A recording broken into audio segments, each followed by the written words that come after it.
నేను doctor G Radhakrishnamurthy. నా first appointment భద్రాచలంలో ఉన్నప్పుడు ఆఫీసర్లు అందరం కలిసి సత్యసాయిబాబా గారు భద్రాచలం వచ్చినప్పుడు వారితో ఇంటర్వ్యూ కోరగా మాకు ఇంటర్వ్యూ ఇచ్చారు. ఆ ఇంటర్వ్యూ ఇచ్చి ధ్యానం నుంచి బయటికి రాగానే వారి చేతితో విభూది వేసిన 8 మందిలో నేను కూడా ఒకటి ఉంటామన్నా నా అదృష్టంగా భావించి దాన్ని ఆ తర్వాత మళ్ళీ నేను పుట్టపర్తి వెళదామనేది కానీ సర్వీస్లో ఉంటామన్నా అసలు ఐడియా ఎప్పుడు రాలేదు.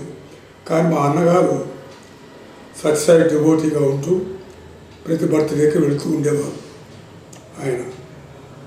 ఆయనే ఈ క్యాలెండర్ని వెనకాల ఉన్న క్యాలెండర్ని ఆయన ఇచ్చి ఫ్రేమ్ కట్టించి ఇచ్చాడు. ఆయన అప్పుడు ఆ క్యాలెండర్ చూసి ఇక్కడ మాతో పాటు సీనియర్ డివోటీ అయిన పోస్టల్ ఆదినారాయణ గారు, మీరు సైలెంట్ డివోటీ అని నాకు అర్థమైంది, మీ ఇంట్లో ఫోటో ఉంది అని మీరు తప్పకుండా పుట్టపర్తి రావాలని కోరారు ఆయన.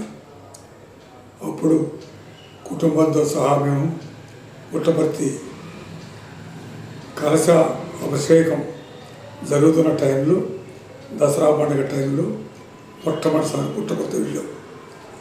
అప్పుడు స్వామి దర్శనం అయింది 1996. ఆ తర్వాత ఇంకా పుట్టపర్తి నుంచి వచ్చిన దగ్గర నుంచి ఇక్కడ సత్యసాయి భజనలు, సత్యసాయి నగర సంకీర్తనలు వాటిలో యాక్టివ్గా పాల్గొనేవాడిని. తర్వాత వాళ్ళు ప్రోద్బలంతో పుట్టపర్తికి సేవా కార్యక్రమానికి వెళ్తుండేవాడిని. మా సీనియర్ డాక్టర్ గారు ఉండేవారు రంగయ్య గారని. రంగయ్య గారి ప్రోత్సాహంతో మేమిద్దరం కలిసి వెళ్ళేవాళ్ళం. సూపర్ స్పెషాలిటీ హాస్పిటల్లో మొట్టమొదటి మాకు సేవా కార్యక్రమం ఇచ్చారు. ఆ సేవా కార్యక్రమంలో ఇద్దరు హాస్పిటల్లోనే ఉండి షిఫ్ట్ డ్యూటీస్ లాగా చేసి అక్కడ ఆ తర్వాత కూడా నేను చాలాసార్లు వెళ్ళేవాడు, మేమిద్దరం వెళ్ళేవాళ్ళం కుటుంబంతో సహా. ఆ మహిళా విభాగంతో కలిసి నేను రాకపోయినా కూడా వెళుతూ ఉండేది. పుట్టపర్తిలో సేవా కార్యక్రమంలో మా ప్రొఫెషనల్ తగ్గట్టుగానే ఇచ్చేవాళ్ళు. ఆఫ్థాల్మాలజీ యూనిట్లోనూ దాంతో కూర్చొని వాళ్ళు కన్విన్స్ చేయడం, వాళ్ళకి ఆ సేవలు చేసేవాడిని. ఇక్కడ మాత్రం నేను ప్రతి ఆదివారం, ప్రతి గురువారం ఖమ్మంలో మందిరం, సత్యసాయి మందిరానికి వెళ్ళేవాళ్ళం. భజనలో పాల్గొనేవాడిని. నేను స్వయంగా పాటలు నేర్చుకొని పాటలు పాడి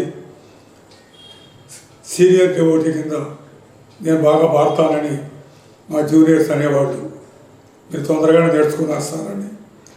అట్లా ఆ విధంగా సత్యసాయి డివోటీలో 96 నుంచి ఆల్మోస్ట్ నేను రిటైర్ అయిన తర్వాత కాలు ఫ్రాక్చర్ అయింది నాకు. ఫ్రాక్చర్ అయిన తర్వాత పోలేక నేను మానేసేవాడిని కొని అక్కడే.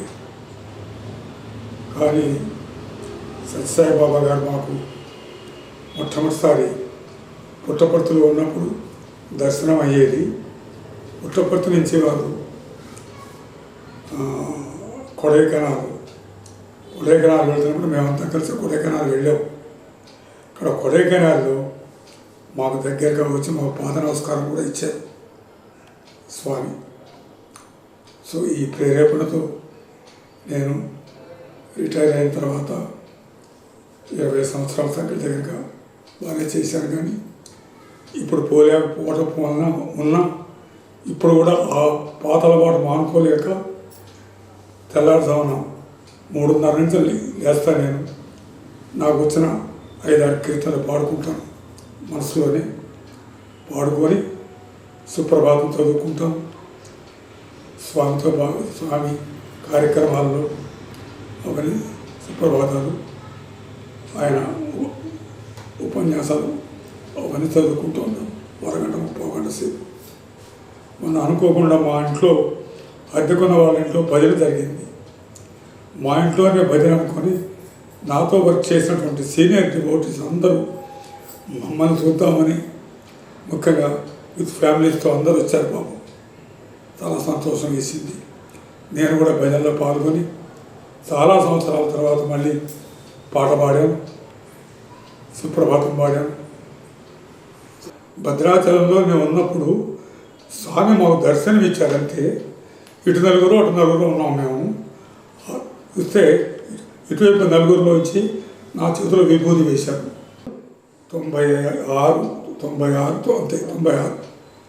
సూపర్ స్పెషాలిటీ హాస్పిటల్లో అవుట్ పేషెంట్స్ వచ్చేవాళ్ళకి వాళ్ళని కన్విన్స్ చేసి వాళ్ళకి భయం అవుద్దని చెప్పేసి వాళ్ళకి ధైర్యం చెప్పి వాళ్ళు ఎక్కడికి వెళ్ళాలి ఎవరు డైరెక్ట్ చేసేవాళ్ళు వాళ్ళకి.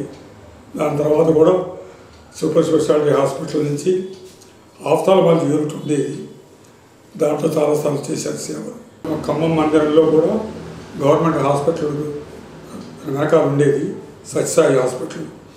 ఆ హాస్పిటల్ ప్రతి గురువారం ప్రతి ఆదివారం వెళ్ళేవాడిని, వైద్య సేవ చేసేవాడిని.